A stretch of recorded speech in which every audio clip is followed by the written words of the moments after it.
श्री शिवाय नमस्तुभयम। दोस्तों, जैसा कि आप सभी लोग जानते हैं कि 4 मार्च 2026 यानी बुधवार को पड़ रही है चैत्र महीने की कृष्ण पक्ष प्रतिपदा तिथि। और दोस्तों, यह वह तिथि है जो चैत्र महीने में पड़ने वाली सबसे बड़ी तिथि है, क्योंकि यह बुधवार के दिन पड़ रही है, जो बहुत ही खास है।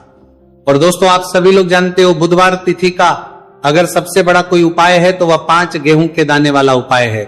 तो दोस्तों, इस बुधवार प्रतिपदा तिथि के दिन आप लोगों को इस वाले उपाय को जरूर करना है। बहुत सारे लोग होंगे जिन्हें जा रहे हैं, लोगों ने इस उपाय को ना किया, मतलब पूरा साल निकल गया, उन्होंने किसी भी दिन इस 5 गेहूं के दाने वाला उपाय को ना किया हो। पर दोस्तों, आपके पास एक आखिरी मौका बचा हुआ है, जो कि 4 मार्च बुधवार प्रतिपदा तिथि के दिन है। तो इस दिन आप लोगों को इस वाले उपाय को जरूर कर लेना है। भले ही आपने पूरे साल भर इस उपाय को किया हो, पर अगर आपने इस चैत्र महीने के बुधवार प्रतिपदा तिथि के दिन अगर इस वाले उपाय को कर लिया तो आपको इस उपाय को करने का वह फल मिलेगा जिसकी आपने कभी कल्पना भी नहीं करी होगी। इसीलिए आप लोग इस वाले उपाय को एक बार जरूर कर लेना, ताकि आप लोगों के हाथ से यह मौका ना जा सके और आपको इस उपाय को करने का फल मिल सके। दोस्तों, यह उपाय पंडित जी ने अपनी अभी की ही शिव महापुराण की कथा में बताया है, जिस उपाय को आज हम आपको बहुत अच्छे से समझाने वाले हैं। इस वीडियो को देखने के बाद इस उपाय को समझने के लिए आपको कोई और वीडियो को देखने की जरूरत नहीं पड़ेगी। तो चलिए दोस्तों, उपाय को शुरू करते हैं। देखिए, यह इस चैत्र महीने के बुधवार प्रतिपदा तिथि के दिन ये इतना खास होता है, इतना महत्वपूर्ण होता है, देखा गया है।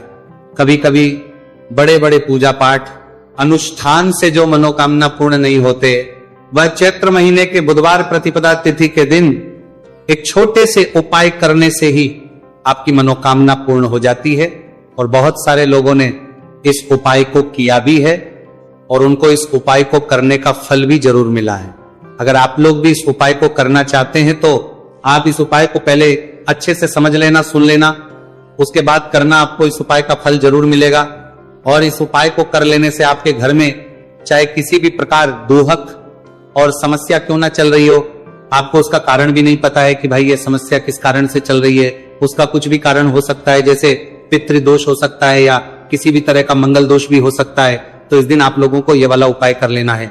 ये एक ऐसा उपाय है जिस उपाय को अगर किसी विशेष दिन पर किया जाए तो भाई उस विशेष दिन का जो है वो तो हमें मिलता ही मिलता है, पर हमने उस दिन पर इस 5 गेहूं के दाने वाला उपाय को किया है तो हमें उससे भी बड़ा फल मिलता है, और फल बहुत जल्दी मिलता है, क्योंकि आप इस उपाय को बहुत ही बड़े और विशेष दिन पर कर रहे हो। तो चलिए अब उपाय के बारे में बात करते हैं, लेकिन उससे पहले आप लोगों को यह जानना आवश्यक है कि आखिर ये उपाय किस समय करना है, किसको करना है और कैसे करना है। तो चलिए हम आगे आपको वीडियो में एक एक करके बता देते हैं, लेकिन उससे पहले अगर आप लोग हमारे चैनल पर नए हैं तो हमारे चैनल को सब्सक्राइब कर लेना।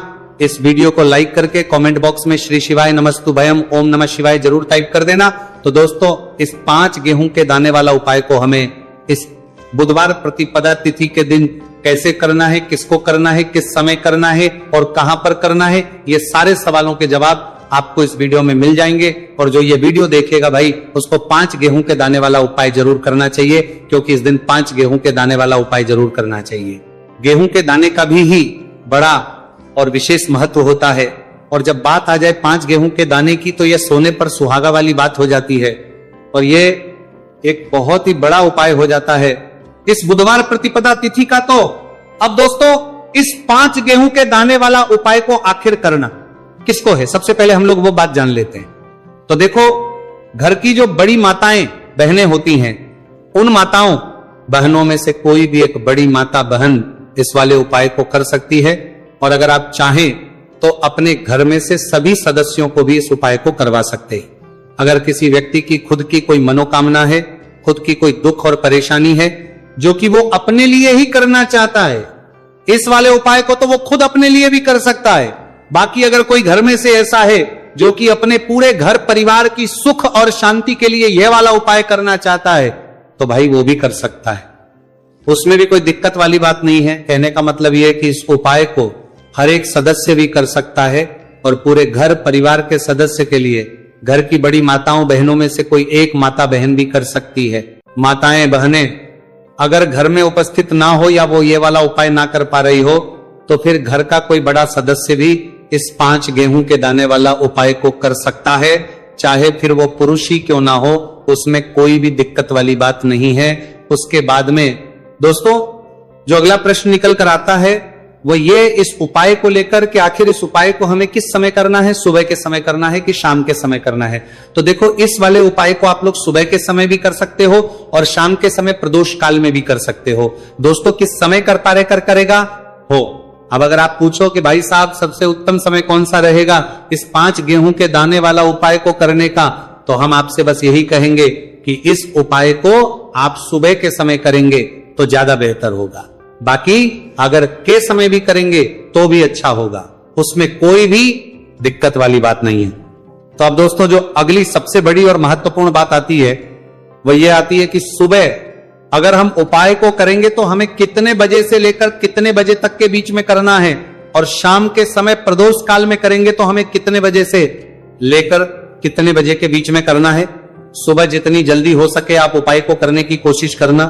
बाकी किसी कारणवश लेट भी हो जाओ, थोड़ी देर भी हो जाए तो 10 या 11 बजे तक भी आप उपाय कर लेना, पर 12 बजे से ज्यादा देरी ना हो, ठीक है, इस बात का ध्यान रखना।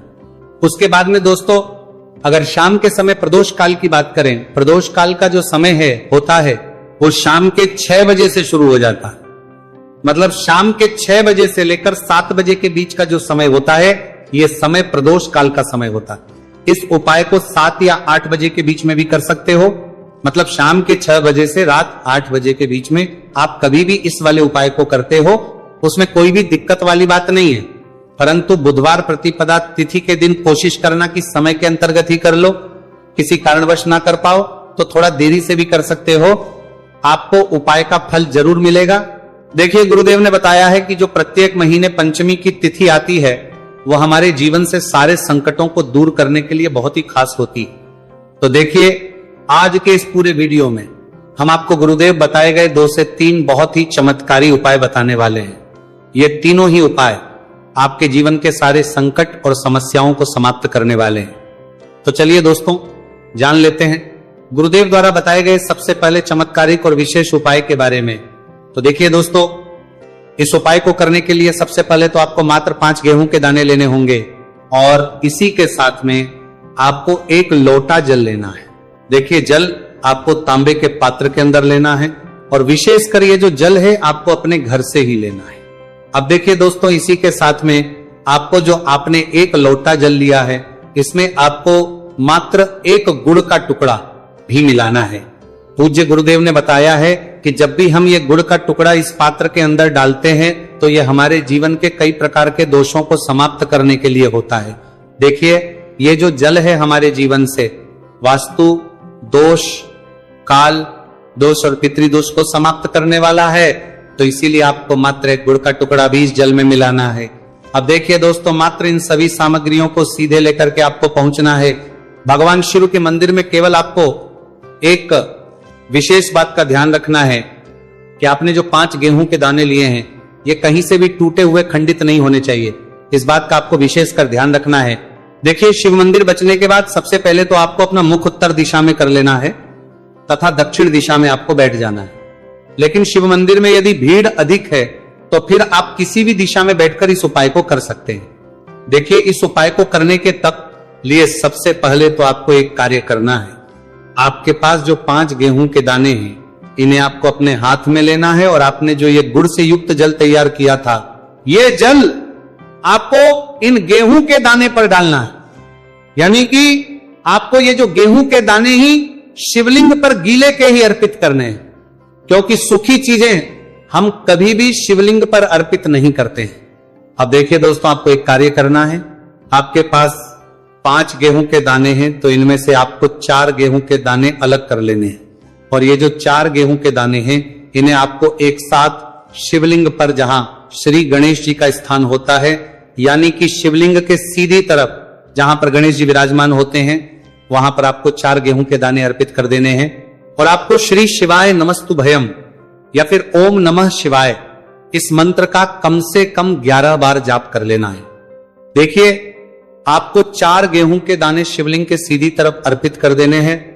अब इसके बाद आपके पास जो अंतिम गेहूं का दाना बचा हुआ था 5वां गेहूं का दाना इससे आपको जो आपके पास जल का पात्र है उसमें डाल देना है, और ये जो जल है इसे आपको धीरे धीरे भगवान शिव के शिवलिंग पर ही अर्पित कर देना होगा। श्री शिवाय नमस्तु भयम इस मंत्र का लगातार जाप करते हुए गुरुजी ने बताया है, ये जल आपको इतने धीरे धीरे अर्पित करना है कि आप जल समर्पित करते हुए कम से कम 11 बार श्री शिवाय नमस्तु भयम इस मंत्र का जाप अवश्य कर सके। अब आपको शिवलिंग के सामने बैठकर थोड़ी सी देर मंगलेश्वर महादेव का स्मरण कर लेना है, क्योंकि विशेषक यह प्रतिपदा तिथि बुधवार के दिन पड़ी है, इसीलिए आपको अवधूतेश्वर महादेव का स्मरण करना है। अब आपको आपके जीवन में जो भी असफलताएं चल रही हैं उन्हें दूर करने की प्रार्थना कर लेनी है। व्यापार में अगर आपको सफलता नहीं मिल पा रही है, आपका बच्चा पढ़ाई लिखाई नहीं कर पाता है, या फिर आपके विवाह में विलंब हो रहा है, तो जिस भी प्रकार की आपकी समस्या है उसे आपको महादेव के समक्ष रख देना है। गुरुदेव ने बताया है जो भी व्यक्ति यह उपाय इस प्रकार से कर लेता है तो उसके जीवन की जो सारी परेशानियां हैं वह धीरे धीरे करके समाप्त होने लगती हैं। चलिए दोस्तों, हम जान लेते हैं गुरुदेव द्वारा बताए गए दूसरे खास उपाय के बारे में। देखिए, यह जो उपाय है आपके जीवन में चल रही कर्ज की समस्या को समाप्त करने के लिए है। देखिए, पूज्य गुरुदेव कहते हैं कि कई बार हम कर्ज तो ले लेते हैं, लेकिन उससे उतारते समय हमें कई प्रकार की कठिनाइयों का सामना करना पड़ता है, और जब हमारा ये कर्ज नहीं उतरता है तो हमारे दिमाग में केवल एक ही बात रहती है कि एक बार एक कर्ज उतर जाए, उसके बाद में जीवन में कभी भी कर्ज नहीं लूंगा। तो विशेषकर जीवन से कर्ज से जुड़ी हुई समस्या को समाप्त करने के लिए आपको यह चमत्कारी उपाय करना है। देखिए, इस उपाय को करने के लिए सबसे पहले तो आपको मात्र 1 लोटा शुद्ध जल लेना हो, तांबे के पात्र के अंदर अपने ही घर से। इसी के साथ में आपको मात्र 1 गुड़ का टुकड़ा भी लेना होगा। गुड़ का टुकड़ा आपको मात्र छोटा सा ही लेना, और सबसे आखिर में आपको मात्र मसूर की दाल लेनी होगी। यदि आप चाहे तो मसूर की दाल 11 भी ले सकते हैं, या फिर 21, 41, 41, 41 या फिर 108, जितनी भी आपके पास मसूर की दाल उपलब्ध है उतनी मात्रा में आप मसूर की दाल ले सकते हैं। अब मात्र ये जो तीनों ही सामग्रियां हैं इन्हें सीधे लेकर के आपको पहुंचना है भगवान शिव के मंदिर में। पूज्य गुरुदेव ने बताया है कि यह उपाय चाहे तो शाम के समय में भी कर सकते हैं। शाम को प्रदोष काल के समय में यदि आप यह उपाय करते हैं तो आपके लिए सर्वोत्तम होता है। प्रदोष काल के समय यदि आप ये उपाय नहीं कर सकते हैं तो फिर आप ये उपाय सुबह से लेकर के शाम तक किसी भी समय में कर सकते हैं। देखिए, मंदिर पहुंचने के बाद सबसे पहले तो आपके पास जो गुड़ का टुकड़ा है इसे आपको उस जल के पात्र के अंदर डाल लेना है, और ये जो जल है इसे आपको भगवान शिव की शिवलिंग पर धीरे अर्पित कर देना है। श्री शिवाय नमस्तु भयम इस मंत्र का लगातार जाप करते हुए और तुमरुकेश्वर महादेव का स्मरण करते हुए। अब देखिए, आप जो मसूर की दाल लेकर के गए थे इन्हें आपको एक एक करके शिवलिंग पर अर्पित करना है। आपको एक मसूर की दाल शिवलिंग पर अर्पित करनी है, फिर आपको आर्यन मुक्तेश्वर महादेव का स्मरण करना है, फिर दूसरी मसूर की दाल आपको शिवलिंग पर अर्पित करनी है, फिर आपको आर्मुक्तेश्वर महादेव का करना है। गुरुजी ने बताया है कि चाहे आप 11, 20, 51 जितनी भी आप मसूर की दाल लेकर के आए हैं उतनी ही बार आपको आर्यन मुक्तेश्वर महादेव का स्मरण करना है, और एक एक मसूर की दाल आपको शिवलिंग पर अर्पित कर देनी है। पूज्य गुरुदेव ने बताया है कि जो भी व्यक्ति लगातार 5 बुधवार इस उपाय को कर लेता है तो गुरुजी ने बताया है कि इस उपाय को करने के बाद हमारे जीवन में धन प्राप्ति के रास्ते कहीं ना से खुली जाते हैं। तो इस प्रकार से आप कर्ज मुक्ति के लिए दूसरा उपाय कर सकते हैं। अब दोस्तों, हम जानते हैं तीसरे विशेष और चमत्कारिक उपाय के बारे में। देखिए, ये उपाय विशेषकर ऐसे लोगों को करना है जिनके शरीर में कोई भी रोग हो गया है, कोई भारी बीमारी हो गई, या फिर जिनके बिजनेस में व्यापार में बढ़ोतरी नहीं हो पा रही, लगातार उनका व्यापार ठप होते जा रहा है, या फिर उन्हें अपने नौकरी में पदोन्नति नहीं प्राप्त हो पा रही है, या फिर यदि जीवन में धन की प्राप्ति नहीं हो पा रही है, तो विशेषकर ऐसे लोगों को यह उपाय करना है। देखिए, इस उपाय को करने के लिए आपको मात्र 1 लोटा शुद्ध जल लेना होगा, तांबे के पात्र के अंदर अपने घर से। अब देखिए, इसी के साथ में आपको मात्र 5 बेलपत्र लेनी है। देखिए, यदि आपको बेलपत्र प्राप्त नहीं हो पाती है तो आप शिवलिंग पर चाहिए हुई बेलपत्र को पुनः शुद्ध जल से धो करके उनका उपयोग कर सकते हैं, लेकिन आपको ध्यान है कि जो बेलपत्र है वो कहीं से भी टूटे हुए खंडित नहीं होनी चाहिए। तो देखिए, आपको मात्र ये जो दोनों ही सामग्रियां हैं इन्हें लेकर के पहुंचना है भगवान शिव के मंदिर में। यह उपाय भी आप सुबह से लेकर के शाम तक किसी भी समय में कर सकते हैं। देखिए दोस्तों, मंदिर पहुंचने के बाद सबसे पहले तो आपके पास जो 5 बेलपत्र हैं, इन 5 ही बेलपत्र की डंडी को आपको पकड़ करके और शिवलिंग पर जहां श्री गणेश जी का स्थान होता है वहां पर आपको ये बलपत्रियां स्पर्श, आपको ये बलपत्रियां रखनी नहीं है, केवल आपको टच करवानी है। आपको 5 बेलपत्र को एक साथ स्पर्श करवानी है।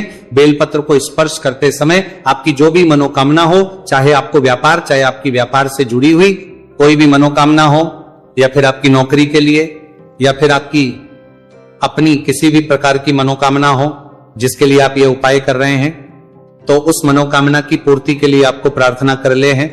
और ये जो बेलपत्र है, इन आपको श्री गणेश जी वाले स्थान से उठा करके सीधे शिवलिंग पर अर्पित कर देनी है। देखिए 5 ही बलपत्री आपको इस प्रकार से अर्पित करनी है कि जो चिकनी साइड है वो शिवलिंग से स्पर्श रहेगी, डंडी वाला भाग जलाधारी को रहेगा। इस प्रकार से आपको ये 5 ही बेलपत्रियां शिवलिंग पर अर्पित कर देनी है। अंत में जो आपके पास एक लोटा शुद्ध जल है, इसे भी धीरे धीरे भगवान शिव के शिवलिंग पर ही अर्पित कर देना होगा। श्री शिवाय नमस्तुभयम, इस मंत्र का जाप करते हुए पूज्य गुरुदेव ने बताया है कि जो भी व्यक्ति बुधवार के दिन पड़ने वाली इस विशेष प्रतिपदा तिथि पर यदि उपाय कर लेता है, तो उसके जीवन की कोई ऐसी मनोकामना नहीं जिसे हमारे महादेव परिपूर्ण ना कर सके। तो इस प्रकार से आपको सुंदर सा उपाय भी करना है। तो दोस्तों, ये थे पूज्य गुरु जी द्वारा बताए गए बहुत ही खास उपाय।